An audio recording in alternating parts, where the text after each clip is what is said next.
At the beginning of the film, a police detective, Mark, is investigating the murder case of a woman whose body was found on an abandoned train track. The police identify the corpse and find out that the woman has no relatives or close ones other than her sick grandmother. Deeper into the case, Mark figures out someone paid for the grandmother's hospital bills 3 days ago, but the lady was killed 8 days prior to that. The police find DNA of the suspect who paid the bill, and surprisingly enough, it matches to that of the dead woman. Mark wonders, how could the lady pay the bill 8 days after her death? Another shock comes when the dead lady walks in to meet Mark, revealing that she is alive and well. Her DNA and fingerprints match with the dead body that was found, which confirms the police made no identification mistake. This is when we find out that the dead body has been thrown into their reality by a serial killer from a parallel universe. Since these two universes are different, the lady is dead in one and alive in another. Inspector Mark is yet to figure out how the portal between the worlds work and catch the serial killer from the other world. The scene shifts back to April 8, 2008. Mina, a high school girl, arrives at home during a rainstorm. When she gets inside, she is shocked to see her dad lying in a pool of blood. We see that it is 9:35 p.m. on the father's broken watch. Elsewhere, Detective Mark, who is a kid, finds that his father has been hit by a car. Later, in the hospital, he is pronounced dead. Back at Mina's home, Section Chief O investigates the murder. Fingerprints lead to a repairman who was in the home earlier that day. He happens to be Mark's father. Since he is dead, he is removed from the list of suspects. After an investigation, Chief O learns that the cause of death in Mina's father's case is asphyxiation. He was strangled, then hit on the head. The murder weapon was a necklace taken from a jewelry box in the house. After his father's body is cremated, Mark is given a box containing the clothing he was wearing when he died. This would be a hell of a way to find out that your dad wears ladies' underwear. When Mark picks up his father's jacket, something falls out. It's a necklace, the same one used as the murder weapon. The series fast-forwards to the present day in 2020. On a rainy night, someone rolls a suitcase along a set of train tracks. Blood can be seen trickling out of the suitcase. Meanwhile, we see that Mina now works as a prosecutor, and CO Mark is a police detective. They frequently work together on cases and know each other well. Mark has hidden the secret about Mina's father's death from her. One day, Mark and his partner Kim Jin-woo are out patrolling when they see a criminal driving away in his car. The detectives take off after him and end up on some old train tracks. Eventually, the criminal gets his car stuck in between the tracks in Mukyeong Station. Mark pulls him out of the car as the criminal still brags that nothing will happen to him. Suddenly, he starts screaming, and Mark notices that the car's wheels stopped on a human skeleton. In his shock, Mark lets go of the criminal, who quickly attempts to escape. He tries to climb a steep hill, and accidentally unearths a tote bag, which opens and spills out a second skeleton. By morning, the forensics team has found a total of 4 human skeletons at Mukyeong Station, all in duffel bags with identically smashed skulls. The station, which closed down 5 years ago, is assumed to be the dumping ground of a serial killer due to the lack of CCTV cameras. Mark's old friend and forensics specialist, Lee Jung-min, says it will be difficult to identify the victims since they are all quite decomposed. However, by analyzing their jewelry, they all appear to be women, or perhaps Mark's dad. A short way down the track, Mark notices something strange, a nearby tunnel that's filled with empty candy wrappers. The bodies are taken to the National Forensic Service building, where Mina goes to investigate. The doctor tells her that all 4 skulls suffered the same blunt force trauma, but that the skeletons are so damaged, it's clear that the killer continued beating them well after they were dead. Mina gives the doctor the file on her father's murder, which sounds very similar to these deaths and has still not been solved. The doctor agrees that the skull fractures do look similar, but since she can't determine the cause of death for the recovered bodies, she can't say if it might be the same killer. When Mina gets home, Mark shows her the CCTV footage from the store that sells the candy, whose wrappers he found at Mukyeong Station. He's recognized the man buying the candy as a Lee Wook, Mina's former stepbrother. At Mukyeong Station, a man stops by some train tracks to pull candy from his pocket, dumping the wrapper. He sees the body of the dead cat and begins to throw dirt over it with his bare hands. A policeman arrives at the scene and tells him that he can't be there, but he just continues covering the cat as he repeats, "Danger, mirror, traffic lights, stop."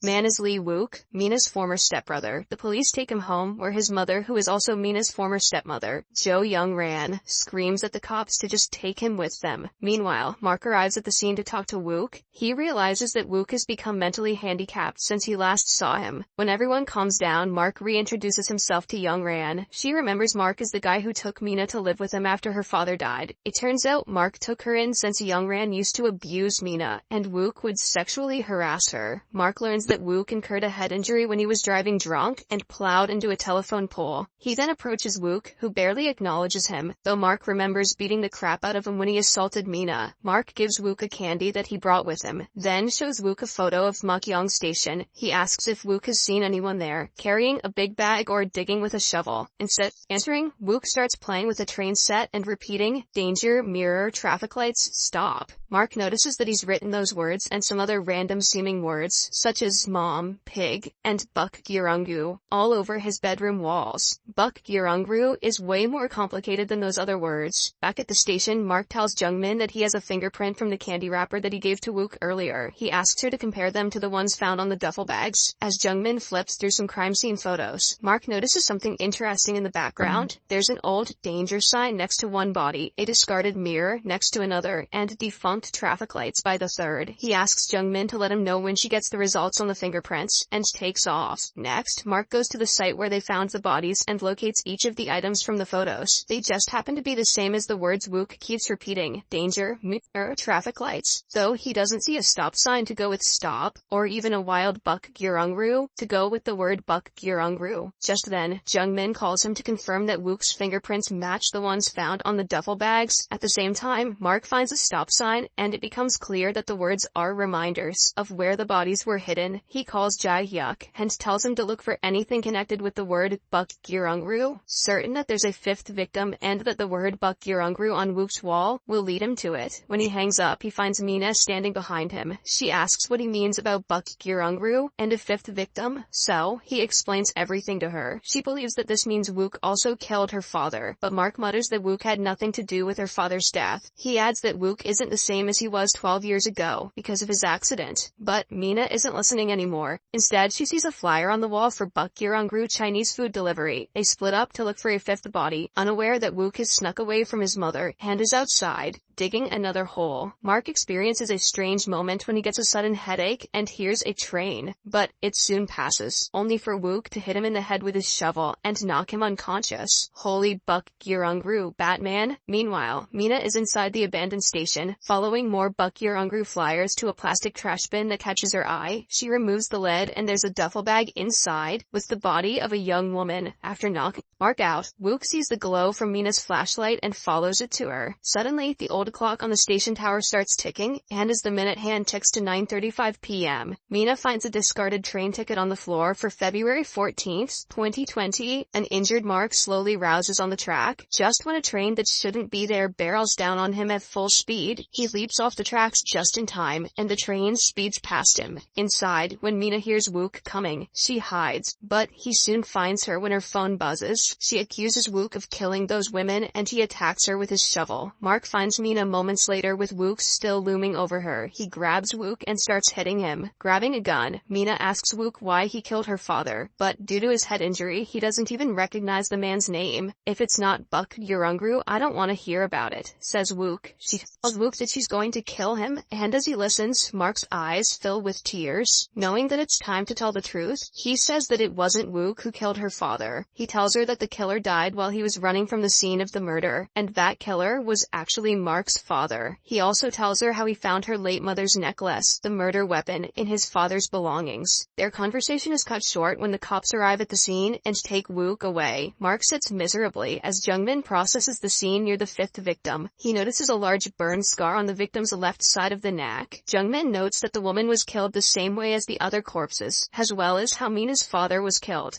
Once back at the police station, Mark reports to Director O that in addition to the fingerprints on the bag, there was also DNA evidence of sexual assault on the fifth victim's body, so they can do a DNA comparison with Wook. Mark tells Director O that he told Mina the truth. It turns out that she also knows about his father, as she was the one who investigated the case at the beginning of the series. Meanwhile, a detective brings Jungmin the bag of jewelry that was found on the victims, letting her know that they're ready to be returned to the families, though they have still only identified one victim. victim. She notices that one earring doesn't have a match, which is strange since all the other jewelry is intact. In the interrogation room, Mark asks Wook if he admits to knowing where the bodies were hidden, but the latter does not provide any useful insight. Next, the detectives learn that the fifth victim is a 26-year-old girl, Gia. Unfortunately, her only family is a grandmother who's in a nursing home due to dementia. Meanwhile, Mark grows more and more frustrated as he asks Wook about Gia, but Wook just shakes his head and says he doesn't know. He chants, "A train comes, chug chug, puff puff. Past that shit." Finally, young Ran, his mother, arrives, and she confesses that she was the first person to find the bodies at Mukyong train station. She holds out a shaking hand and reveals the missing earring as proof. She tells them that she was walking Wook home from the community center one rainy night, 3 years ago, when they found a suitcase that turned out to have a dead body inside. Mark points out that Wook's fingerprints were found on all the suitcases, and that he knew exactly where the bodies were buried. Young Ran says that Wook buried them. Ever since his accident, he gets scared and has fits when he sees anything that is dead. She says he buries any dead animals he finds, and later she learned that he was burying the human bodies at the closed station. Meanwhile, Jae-hyuk and Jin-woo visit the nursing home where victim Gia's grandmother lives, and the nurse confirms that she hasn't seen Gia in a couple of months. They deliver the bad news that Gia was murdered 10 days ago, but the nurse says that she was wired her monthly pay just 2 days ago. At the police station, Mina enters the evidence and finds a box named CO Mark, April 15, 2020. Inside is the jewelry from the murdered woman, which she compares to photos of her mother's old jewelry box, and surprisingly, it's the same jewelry. She realizes that the murder is connected somehow. Next, Mark and Jae-hyuk meet up to check out the CCTV footage from the convenience store where the nurse's pay was wired. They can't clearly see the person who did it, but they left behind a used coffee cup.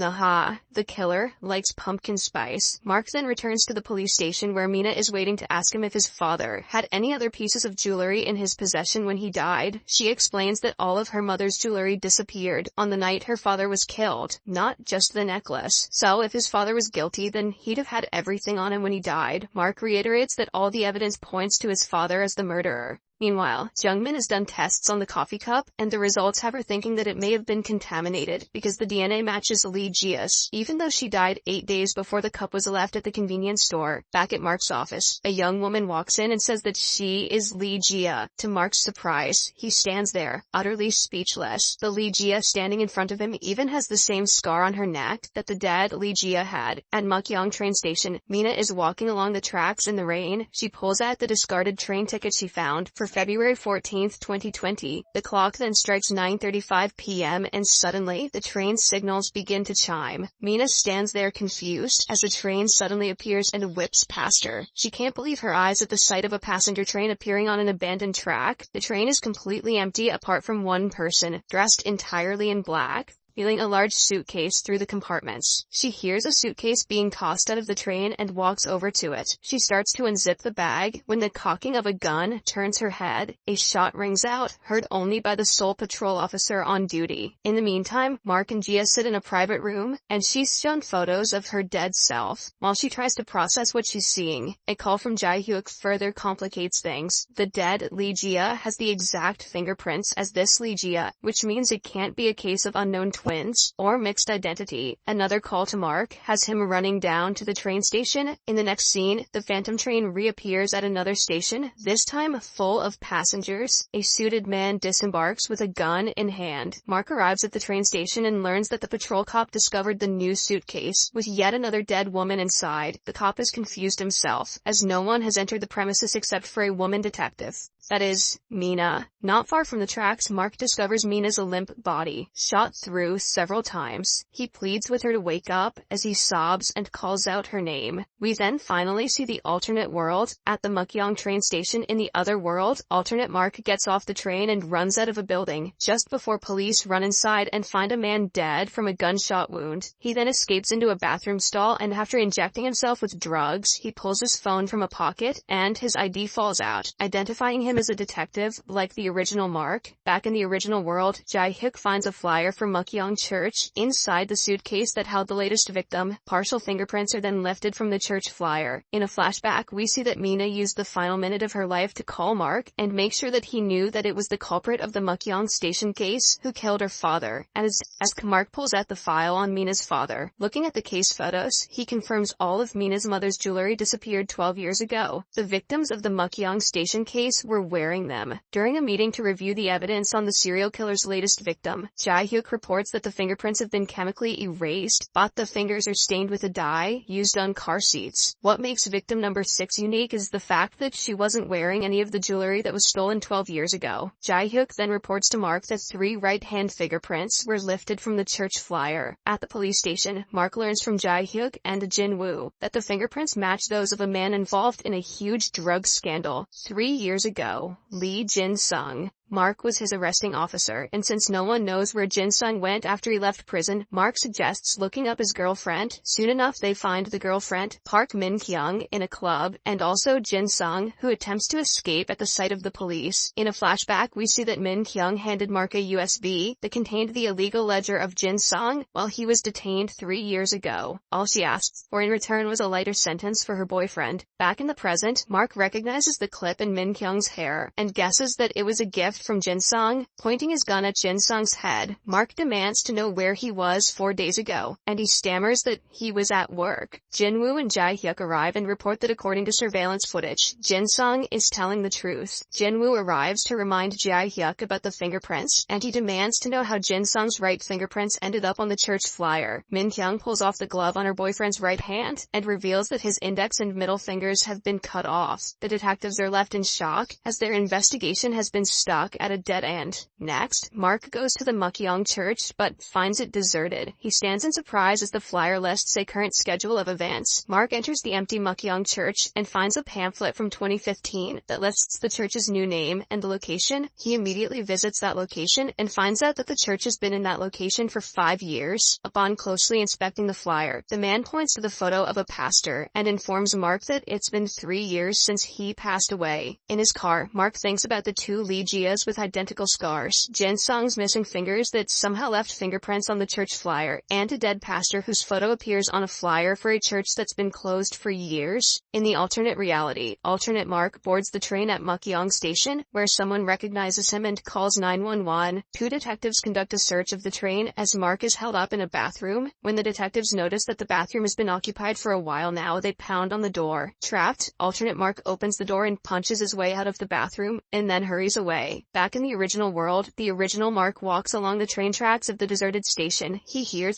an approaching train, and his broken watch spins forward to 9:35. As the train races by, Mark sees Mina sitting inside at the same time that the detectives pursue alternate Mark with guns drawn. Outside, Mark manages to pull himself onto the speeding train, and after smashing a door's window with his gun, he gets inside. Still holding his gun, Mark searches for Mina, and when the train stops, he approaches someone who looks like her. Sadly, the woman isn't Mina. The detectives arrive at just that time to catch the wrong Mark. In the ensuing panic, Mark gets away, but he drops his case photos. Mark exits the train and, surprisingly, finds himself at a bustling Mukyeong station. He has arrived in the parallel world. As the detectives close in, Mark runs from the station into streets filled with people. He stops in front of Mukyeong Church, which looks nothing like its deserted counterpart. Mark's world. Mark is handed a familiar-looking church flyer by the pastor, who happens to be still alive in this world. Mark is forced to run when a police van arrives on the scene. When Mark stops to catch his breath, a warning shot is fired behind him. He turns around to see a woman detective who looks exactly like Mina. Next, as Mark gets transferred into custody, he sees Mina's badge. Her full name is the same, but her job in this world is a police officer. Mina slides a photo of drug trafficker Lee Jin-sung and accuses him of murder. Prior to this murder, alternate Mark was under investigation for an illegal drug charge, with Lee Jin-sung as his supplier. Mark doesn't see how the evidence points him as a suspect, determined to prove his innocence, he claims that he doesn't use drugs and consents to any bodily test to prove it. He adds that they'll know for certain that he isn't the culprit when they compare the bullet from his gun with the one from Lee Jin-sung's body. As predicted, the tests and analysis prove Mark's innocence, which further confuses the officers and infuriates Mina. In his cell, Mina resentfully unlocks Mark's handcuffs and says that she's ashamed that he's a fellow police officer. She certainly does not know that he is not the drug addict Mark from this world. Once free, Mark goes to work, where his colleagues give him an unwelcoming look. Mark looks through the files of the 2008 murder and learns that the exact same murder from his world happened here, except, in this world, his father was framed as the murderer. Meanwhile, Mina is at Lee Jin-sung's crime scene. She searches the apartments, and her presence surprises Jung-min as she enters the crime scene. A while later, Jung-min manages to find a hair clip from under the bed. Meanwhile, Mark waits outside the forensics lab and greets Jung-min when she arrives. Looking at the photos of Lee Jin-sung's murder, Mark recalls Mina's accusation and asks Jung-min if he could have killed someone, since he's known to be corrupt and use drugs illegally. Jung-min reminds him that he called her on the day of the murder, insisting that he didn't kill Lee Jin-sung. Mark realizes that his other self did not kill the drug lord. She shows him the hair clip. It's the same hair clip that the girlfriend had in Mark's world, and he recalls the girlfriend's name, Park Min-kyung.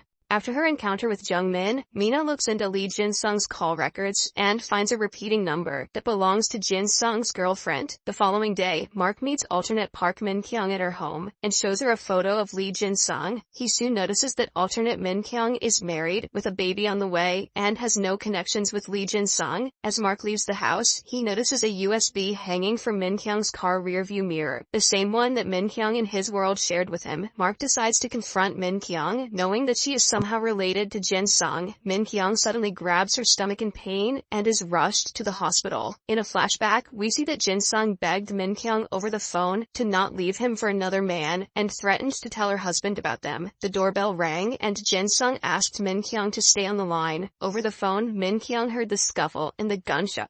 Back in the present, Min-kyung shares that on the day of his murder, Jin-sung claimed to have seen a dead body in a suitcase. In a flashback, we see that Jin-sung was shocked by the contents of the suitcase. He scurried away but was met with alternate Mark, who cornered him. Jin-sung became a witness to the sixth victim of this serial killer, and alternate Mark followed the suitcase and killer onto the train. Mark then pieces together that both alternate Jin-sung and real Mina were killed because they had seen the contents of the bag, that is, the sixth victim. Later that night, Mark has a bad dream as a person limps upstairs to his house. At the sound of an intruder, he wakes up and quickly hides. Mark grabs the intruder and holds him down on the bed, and when he sees the man's face, he freezes. It's his father. Mark steps away in shock. Turns out his father is alive in this world. The series then goes into a flashback. A teenage Mark gets a call saying that his father left his phone at a job site. On his way to pick it up, Mina bumps into him, and he helps her pick up her things. In voiceover, adult Mark narrates, "The forked road envelops two worlds. That day, our two different choices changed our fate." In one reality, Mark just watches Mina and then continues on his way, while in another he chooses to approach her. This creates a split in reality that births two different worlds with two very different futures. In one reality, Mark's father goes back to his customer's home for his phone. He is very drunk as he stumbles through the front door and briefly passes out. When he wakes, he's lying next to a dead body. He thinks the man is sleeping and tries to wake him, and a gold necklace falls from the dead man's throat. Mark's father picks it up and sees that it's covered with blood, and he finally realizes what's happening. He flees the house, taking the necklace with him because it's got his fingerprints on it. Mark sees his father running down the street and manages to grab him out of the way, just as he's about to be hit by a car. This is the alternate world that the original Mark is currently stuck in. In another reality, Mark gives the pretty girl at the bus stop his umbrella and then leaves without a word. He then gets stopped by a restaurant owner who complains about his father getting drunk and making a mess at her place. Because of these delays, Mark is too late to save his father from being killed by the hit-and-run driver. He loses his father, but he gains a friendship with Mina, only to be devastated by her death 12 years later. This is the original world.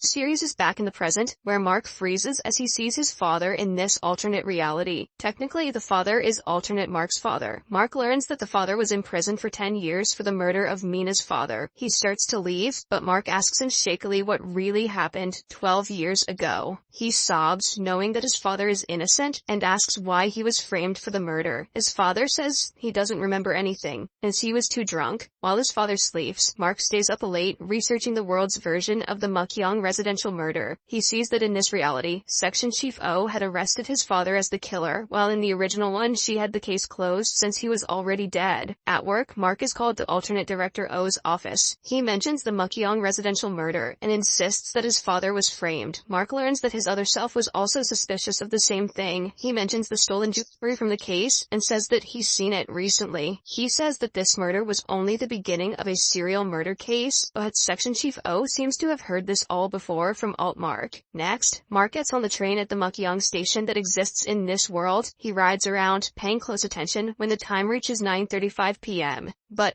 nothing happens. He thinks about the first time he saw the train and realizes a major factor. Every time the train arrives at the abandoned station, it is raining. He asks someone at the station and learns that there's a specific train, number 8210, that's used when it's raining, but he's told that it is an old train that's being retired because the last time it ran, there was almost a big accident. The next scene shows the train 8210 in the rail yard. A man walks inside, takes a pill from a bottle, and continues on his way, dragging his right foot. He then finds a case file that was dropped during the commotion when Mark was being chased by the police. Inside are photos of Mark and Mina together, which means the file is from Mark's original world. Mark goes to the rail yard to check out the train and calls the police station to ask why the cops were on the train in the first place. The night he rode it between worlds, he learns that there was a tip-off saying that he was on the train. This is when he realizes that his alternate self was also on the train. While Mark was stranded in this world that night, alternate Mark ended up in his world. Meanwhile, in the original world, alternate Mark wakes up in the hospital and watches the news about the sixth victim that was found at the closed Mukyoung station over a week ago. He's confused to hear that Mukyoung station is closed. Jungmin bursts in and he asks her why the news says that Mukyoung station is closed and about the serial murders. Jungmin worries that Mark is mentally unstable at the moment. Back in the alternate world, Mark finds fresh dirt on the floor of the train. Suddenly, a phone rings and he warily picks it up. A distorted voice says, "All of us live many lives simultaneously." The voice adds that Mark crossed over the boundary. Mark accuses the man of killing Mina, and for all of the killings from 12 years ago to now. The man just laughs and asks how he'll prove it when the train is damaged and the passage between worlds is closed. The man then threatens Mark to live in silence unless he wants to lose something else he values. He drops the phone, and Mark hears the thump and rushes towards the sound, but the man is gone. Outside the train, he finds a fire in a barrel and a photo of himself and Mina on the ground. Meanwhile, Mina transfers to Mukyoung police station, and a rookie detective June invites her to dinner with the rest of the team. She abruptly refuses, telling him that there's no need for a welcome dinner either, because she won't attend anyway. Next, Mina visits her therapist, Dr. Seok, and talks about the night her father died, and how Mark's father said in court that he can't remember anything, while she can't forget. Mina is still enraged that Mark's father lives a normal life. The following day, Mark and Mina are assigned to investigate a missing persons case. They drive up to a house where they join up with Jae-hyuk and the rookie detective June. The detectives learn that an older woman named Jung Kyung-hee has been missing for 2 weeks, and her daughter Sun-mi was away, which is why it's only now being reported. While interrogating the daughter, Mark spots a portrait of the family, and with horror, he recognizes the missing woman as the sixth victim, who was found in his world. He recalls that they found dye from making car seats on her fingers, and Sun-mi confirms that her mother worked at an automobile parts factory. Meanwhile, Jae-hyuk finds a half-burned note outside, and Sun-mi identifies the handwriting as the tenant who rents her mom's guest house. The detectives learn that Kyung-hee would often fight with her tenant, as he wouldn't pay the rent. The tenant used to be an ex-convict before moving in, and would regularly get drunk and threaten to kill people. Jesus, evict this guy already. Mark informs other detectives that Kyung-hee is dead, but that they won't find her body, so they'll have to find the killer without it.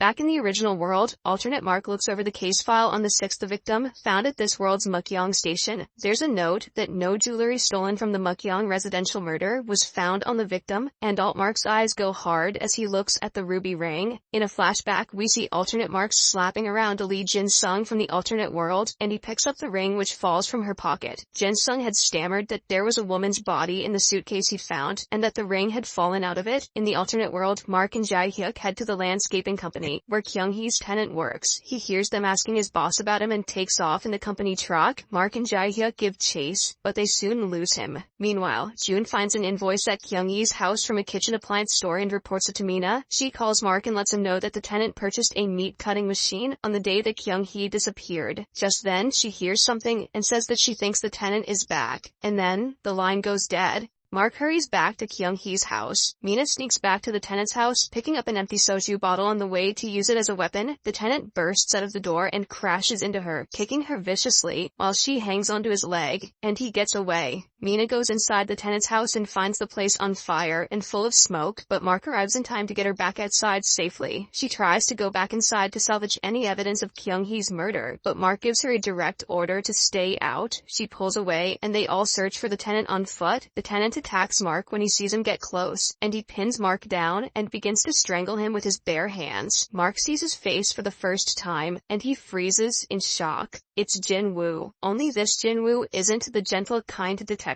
that Mark knows from his world. Jae-hyuk knocks Jin-woo off of Mark, and as he's being cuffed, Jin-woo screams he didn't steal anything. At the same time, in the original world, Jin-woo visits alternate Mark's hospital room and finds himself roughly pinned to the wall, before Jung-min breaks them up. Back in the alternate world, Mina finds the meat-cutting machine, the alternate Jung-min, and a luminol spray shows that there's blood on the blade. The blood is then sent for analysis. While Jin-woo waits to be questioned in the interrogation room, Mark wonders if he could really be the culprit. This Jin-woo has a long rap sheet, including a felony assault case from when he was a teenager. Mark goes into the interrogation room and Jin-woo snarls that 4 years ago, Mark had framed him for robbery. Mark scans Jin-woo's file, then tells the team that Jin-woo didn't kill his landlord, and leaves to report to Director Oh. Just as Mark is about to explain to the director why he doesn't think Jin-woo is guilty, Mina enters her office. He tells the director that Jin-woo was only released from jail 6 months ago, so he's not a suspect. She says that Jung Kyung-hee only went missing 2 weeks ago, but Mark can't tell her what he knows about the timeline of the other murders, which all happened within the last 3 years, when the alternate Jin-woo was in prison. Instead, he explains that he's independently investigating a string of serial murders, and that Kyung-hee is the latest victim. Mina leaves the office and stalks the station halls. Just then, she gets a call from someone listed in her phone as simply the woman.